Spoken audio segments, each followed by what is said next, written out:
Ladies and gentlemen, good afternoon. If there is one thing which William Ruto has actually mastered and perfected, then it's the psychology of the voters of the mountain.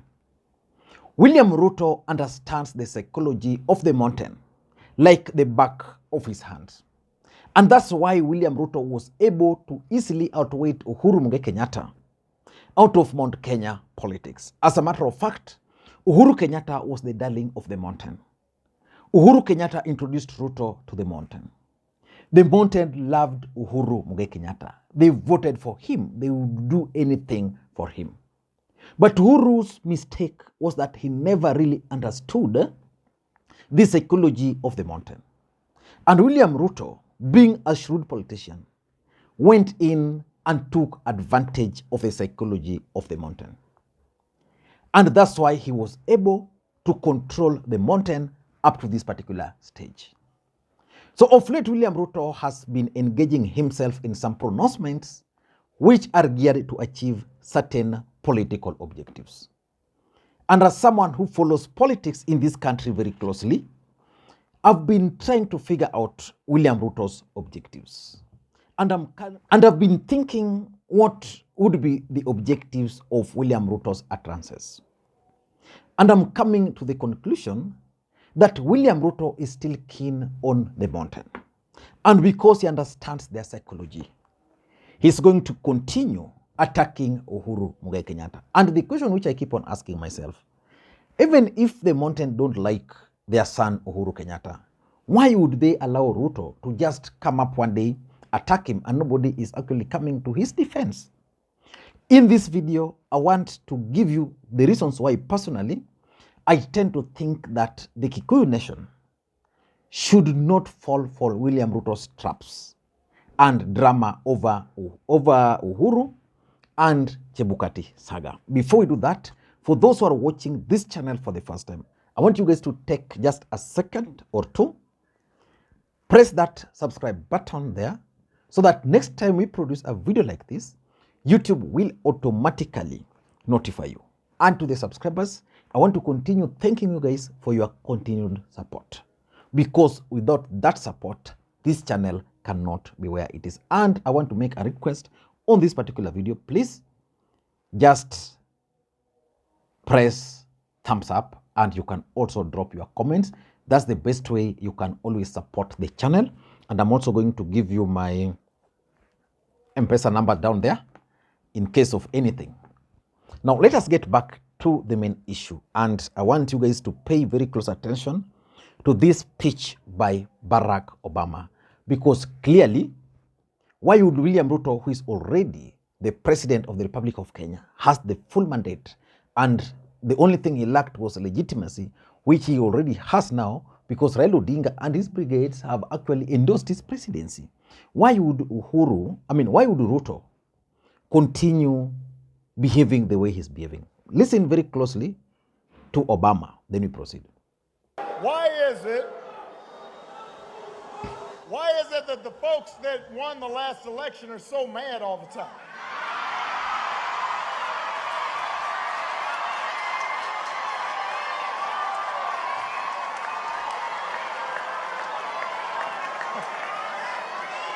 It's an interesting question. I mean, like when I won the presidency, at least my side felt pretty good.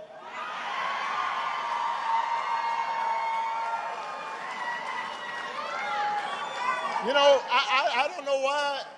It tells you something interesting. That even the folks who are in charge are still mad. Because they're getting ginned up to be mad. Okay, I hope you've listened very closely to Obama. But let us focus on the subject matter. Why do I strongly believe that William Ruto is setting a trap for the mountain? And that all this Chebukati Uhuru saga are just there to help him achieve those objectives? If you ask me, William Ruto is doing this because of 5 reasons, or he wants to achieve 5 objectives.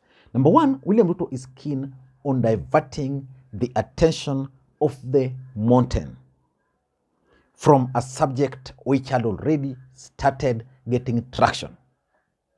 The subject of kicking out key Kikuyu leaders from senior government positions and replacing them with Kalenjins.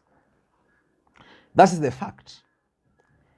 Just the same week before he started making these allegations, Joe Sang was appointed as the MD of Pipeline. The person who was replaced there was Dr. Macharia Irungu. Remember, Joe Sang was actually removed from office. When Ruto took over, all the cases against him were dropped. Saizi ni mweupe kama pamba. But Dr. Macharia was actually was actually appointed competitively.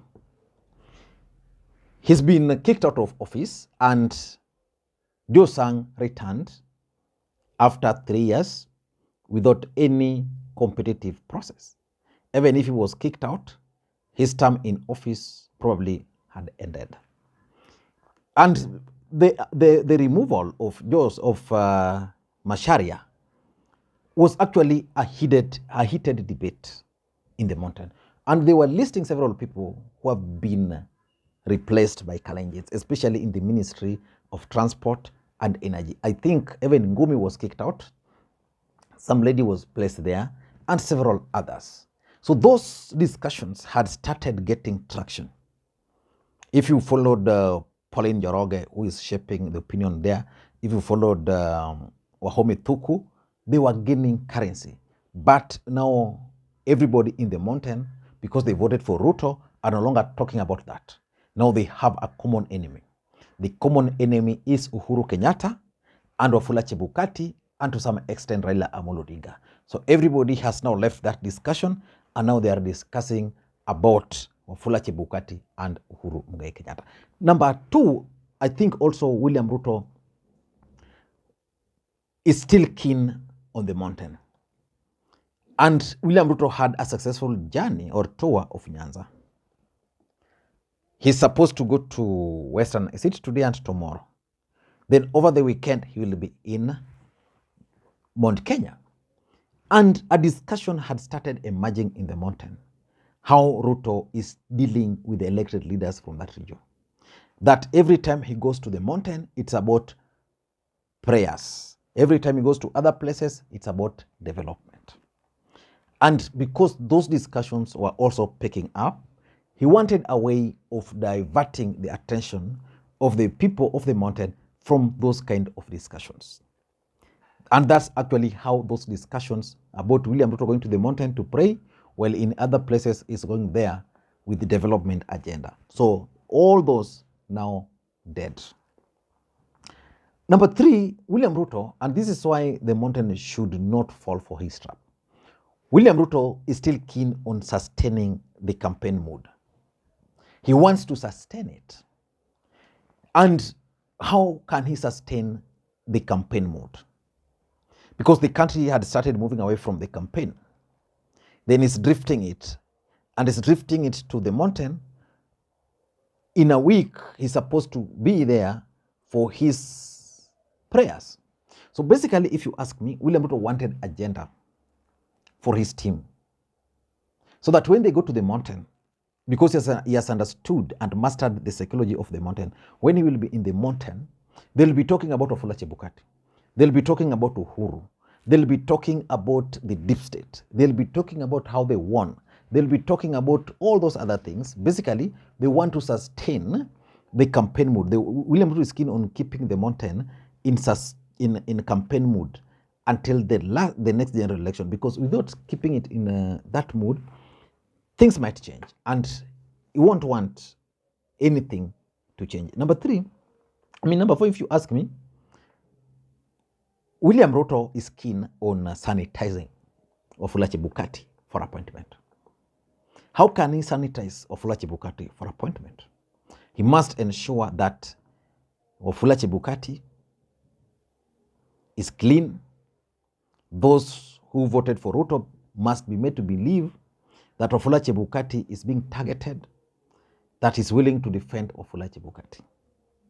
So by coming up with the name of Uhuru, is simply dragging a man who is not bothered. It's Ruto who gave Uhuru Kenyatta some appointments. He told us like that.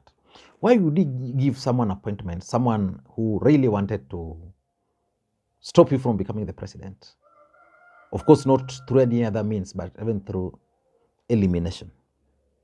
So because William Ruto is keen on appointing Uhuru Chebukati, he's using Uhuru Kenyatta to sanitize him.